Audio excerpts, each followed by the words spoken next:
Hello everyone, my name is Simon Day, and together with my co-author Joanna van der Leer, I'm thrilled to announce the release of the print version of our new book, The TV Delusion. So in a slight deviation from our normal videos, since it's the start of summer, I'm coming to you live from Primrose Hill in North London today. So, just to recap then, for anyone who hasn't seen any of our previous videos, let's have a little look at the TV Delusion and find out what it's all about. Imagine, if you will, that everything you know about the world is written down on a big piece of paper. There you'd find everything you know about your country, its history and its place in the world, but also everything about all other countries too. Also written down there, you'd find everything about yourself, about the way you think and the way you interact with the world around you. For want of a better word, we'll call this your narrative. That's the story you tell about the world around you. When we look at it like this, the first question that springs to mind is, where does this narrative come from?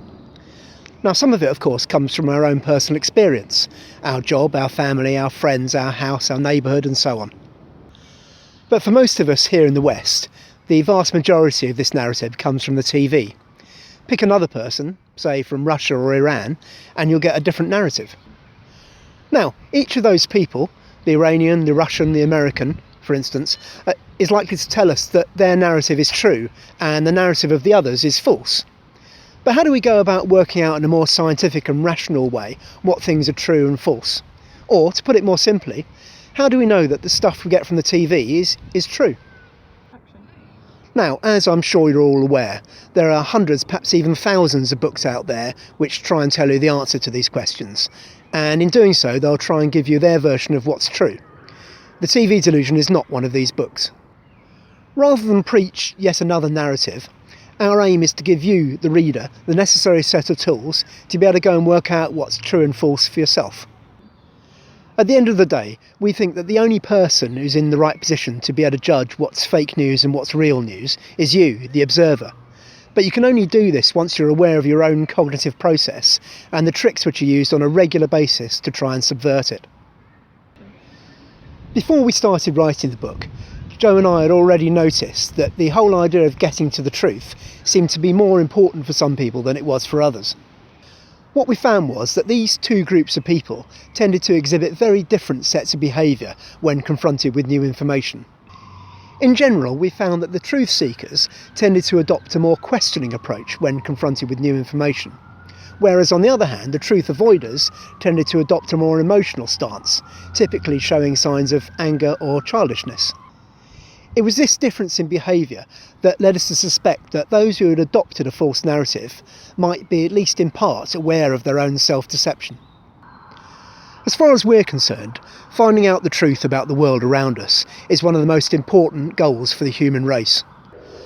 Now, this conviction might come from some aesthetic idea about the truth, but many people would counter this by saying, well, what does it really matter if what people believe is true or false? What harm can it possibly do anyone?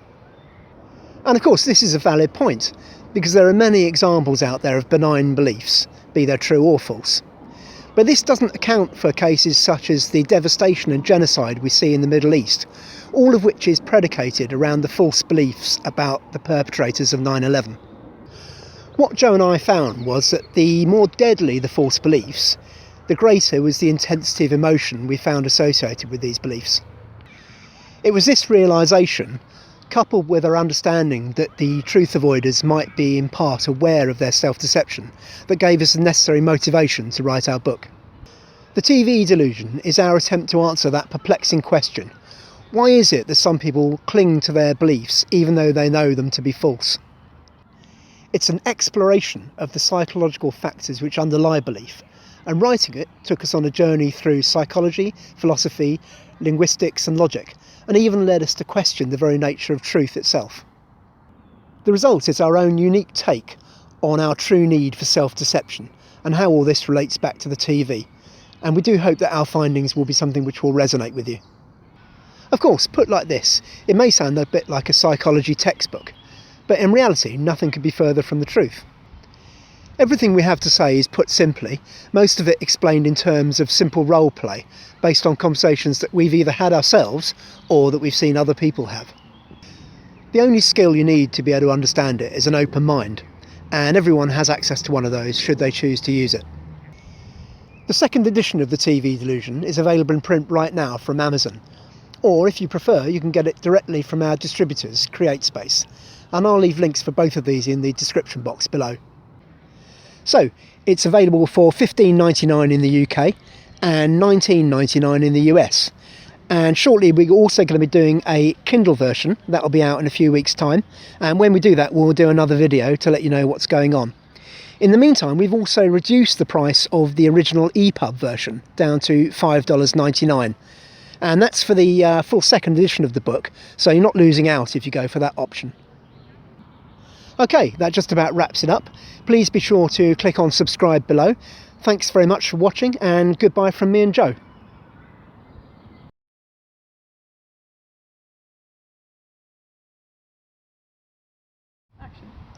And finally, just for amusement's sake, here are a couple of the outtakes. What now? Yeah, go on. Alright, testing, 1, 2, 3. Does this work? CNN. Make some Stop shit it. up. I'm not making some shit. Your Yeah, look, building 7 behind me has collapsed, by the way, but it's still up there, so. Give on,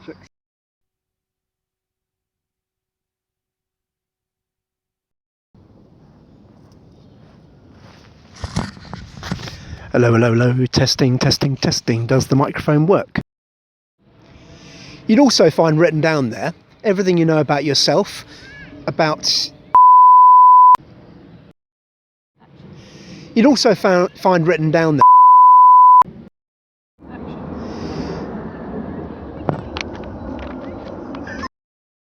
Action. But this doesn't account for the cases such as what we see in the Middle East, where we see vast amounts of blah blah blah, ramble. Action. It's an exploration of the no, it's not. Action. It's an explanation. Action. It's an exploration of the psychological factors which underlie belief, and writing it took us on a journey through philosophy, psychology, linguistics, and logic, and even led us to question the very nature of truth itself. Action. The second edition of the TV Delusion is